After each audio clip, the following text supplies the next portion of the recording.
Well, good morning to you. What a beautiful day in the neighborhood, huh? Hope your day is off to a good start. Dan Gresham here in the casa as we roll into this first day of November. I know it's when it got snuck up on us. All of a sudden, it is November the 1st. And as we head that direction, we're getting off to a very cool start. Looks like we have another cold front coming before the week is out. So get up and enjoy some of that.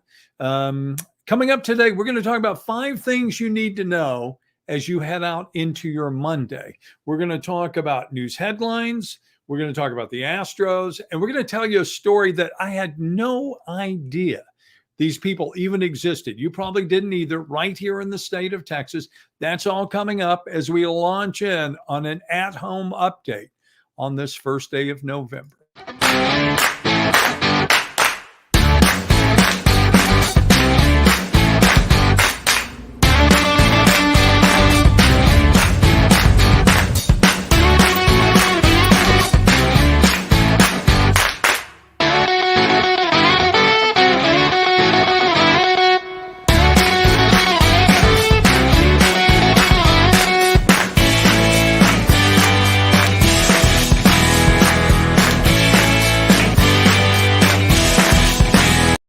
Once again, we're glad you're up with us this morning. I know that's kind of harsh, isn't it? I need to figure out a way that kind of smooths the music down a little bit lower, fades it out instead of just dropping completely. Hey, I'm just glad to be here. You know what I'm saying? Just glad to be here. Another day, another gift. Try to make the most of it any way that you possibly can. And as we head out this morning, again, beautiful situation outside as far as the weather goes. I want to remind you, this is a Facebook Live from my house. So that means that you can comment on what's going on this morning. If you just want to say hi, just want to say I'm watching, maybe you want to say, where have you been for the last week? And then I can tell you that we've been going through some rather dramatic technical issues at the television station. So it's created some hardships, but we're doing our best to try to make it through it and keep you informed of what's going on. So again, just comment. I can see your comments. I can show you. I can see your comments. For example, Esther says, good morning. Vernon is up with us this morning. Maria Jackson is up with us this morning. David is here. Good morning, David. Yeah, how about those Cowboys? That was a thrilling come from behind victory yesterday. For the old time folks like myself and others who've known and watched the Cowboys for most of your lives, it was very Clint Longley-esque, what happened yesterday. If you're not one of those people who goes back 1974, that was when Clint Longley won the game on Thanksgiving Day against the Washington Redskins. He was essentially a total unknown. He had played at Abilene Christian, then came to the Cowboys, won that game, got the 15 minutes of fame. So now it's going to be Cooper Rust, who is going to be getting that 15 minutes of fame, played at Central Michigan. Backup quarterback for the Cowboys, Dak Prescott got hurt. He comes in and he pulls off a really, really big win yesterday. So he will be remembered for a while. As we mentioned, the Astros also win, makes it Game 7. I mean, I think we see Game 7. What do you think? My wife said before this all started, she's an Astros fan. She goes, you ever notice how these series like this, they always seem to go the distance?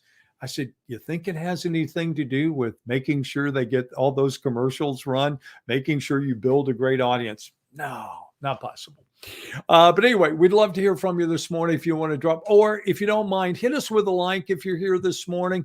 It always helps us because it goes into the way that they come up with the formulas for Facebook, who sees what, the algorithms, which is a word we have all come way too familiar with. All right, let's jump in, catch up on some of the headlines, maybe some of those things that you did not see this weekend. For example, this story on KFDM.com this morning concerning the cyclists that were struck and killed, at least one of them, in Liberty County over the weekend. Department of Public Safety says it happens on Farm to Market 787, about 3 miles east of Rye.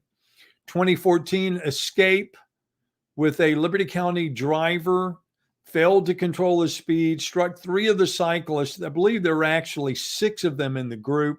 They were making an annual cycling trip that they ride from San Diego to San Augustine. And a number of them were hurt. Like I said, 51-year-old Kent Joshua Swospeka of Massachusetts airlifted and then died later. 59-year-old Barbara Ann Farrell of Santa Rosa in serious condition.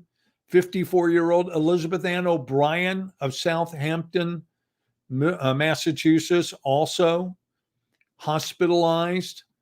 And again, this was a ride that this group was on. I'm pretty sure they probably have what's called a sag wagon, which means somebody that's following along with them. And you can see they take advantage of country roads. You know, when you're doing something like that, the last thing you want to ride on is a busy highway. And as a cyclist, you know, you want to find not only what's pretty, what's nice to be, but what's also kind of off the beaten path, which is what I'm sure they were doing, what the route that they were following. But unfortunately, it turned deadly. We'll continue to update this story. You may have seen last week the stories concerning Beaumont Independent School District, all the threats that they had, how they had to shelter in place. We also heard the school district saying we're going to do what we can to mitigate the issue, to try to make this a non-problem. Well, their first step, metal detectors, now in place and online at the Beaumont high schools. 5 metal detectors are providing security at each campus. And they're saying if it's required, they'll put them on all campuses, but they're hoping that the high school level will suffice. And they've also stepped up the number of patrols that they are doing on campus. Also this morning, a very positive note, the Delta surge continues to wane. We hope that that's the beginning of the end of that surge. But of course, we're also listening to medical experts who are telling us now that, yeah, we are going into a situation where, you know, maybe it's going to be a little bit better. But what we also have to be aware of is it's a situation that could also come back, that we can't pretend that COVID is over. It's never going to be a problem again, because we're headed into winter months. What does that mean? It's cold outside. So we decide we're not going to go out quite as much. We stay indoors. We gather with friends and family, even strangers, people that we don't necessarily know. And that promotes the spread of the virus. Same thing with the flu. We know that's true as well. So again, be on your guard. If you're one of those people, you feel like you need a booster, reach out and find one, because they're certainly out there and they are available. Again, depends on which shot you got. You want to get the same booster. If you got the Pfizer, you need the Pfizer, Moderna. You got that. And of course, there are a lot of people out there saying, I haven't even gotten the original 2 shots. Why would I get the booster? Again, that's your choice. But I'm just saying, if you feel like you need it, certainly it is available. Let's go back and check out some other comments coming in this morning. Linda Zachary, good morning to you. Hey, Mary, good to see you this morning. And Carlene, good to see you as well. Also this morning, I'm a little bleary, a little tired, because I stayed up way too late last night, as I'm sure some other Houston Astros fans did, and watched the ball game. I don't care what anybody else says. I really don't. I'm not too concerned about, accusations of cheating or cheating scandals. They're still my Astros. They're my Astros from 50 years ago, growing up as a kid. They will be my Astros, whether they win or lose the World Series. They're the Astros. They're the team that we went and watched when we were all kids, whether it was at, Colt 45 Stadium, or if it was the Astrodome, or, now Minute Maid Park. They're still the home team. And I get it that everybody else around the country wants to vilify the Astros. But at this point, it's kind of one of those things you have to get over and get past it. Of course, they were down, came back. It's 3-2 now. Game 5 is in the books. If you didn't see it last night, quite a rally. I think it kind of speaks to a veteran manager too. Dusty Baker knew he had to make a change in the lineup. He did. It produced 9-5 win for the Astros. So they'll come back home, but they still are now in that do or die. They, if they lose the game, it's over. and Atlanta wins the World Series, but at least they still have a chance. And the next game will happen on Tuesday, not tonight, but tomorrow night, shortly after 7 o'clock. So get your popcorn ready. And again, a great game last night. I just wish I could have stayed up and watched the entire thing. That was not doable for me because, again, it was not over until late. I just wanted to show you the Chronicle. If you've not seen it, Game 5, you can find all the comments there. Might have to read through some of the ads, but hey, that's just the cost we pay for being able to enjoy their coverage. Again, Astros win, so we will be watching Game 6 Tuesday at Minute Maid. Always like to end our at-home updates with a lighter story, something maybe you've never seen. I have no idea this existed today. And I was looking at Texas Monthly, and I don't know. I just thought it was kind of a cool story. I didn't know there was such thing, but it's called Eat, Pray, Love, a day with the squirrel hawkers of East Texas. And falconry. Well, this is kind of a take on that. You see, that's Charlie Alvis that we were looking at with his hawk. This is written by Wes Ferguson. And he goes into these guys who have trained red-tailed hawks to hunt. And this is in Brownwood, as I understand it. And then he also eventually moved to Livingston, which is where he is doing his hawking. So if that's of interest to you, again, just kind of an interesting sport. I'm sitting here going, sport? What's that? I guess, yeah. Hobby? Hawking as opposed to falconry.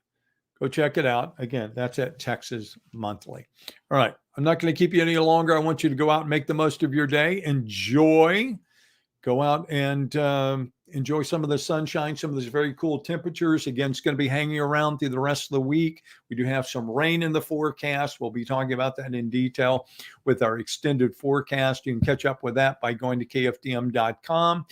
You can also catch up, of course, by checking out the noon show coming up today on KFDM. Plus, of course, join us bright and early tomorrow morning on the morning show. We'll catch you up as well. Again, go up and make it a terrific day. We'll look forward to seeing you again soon.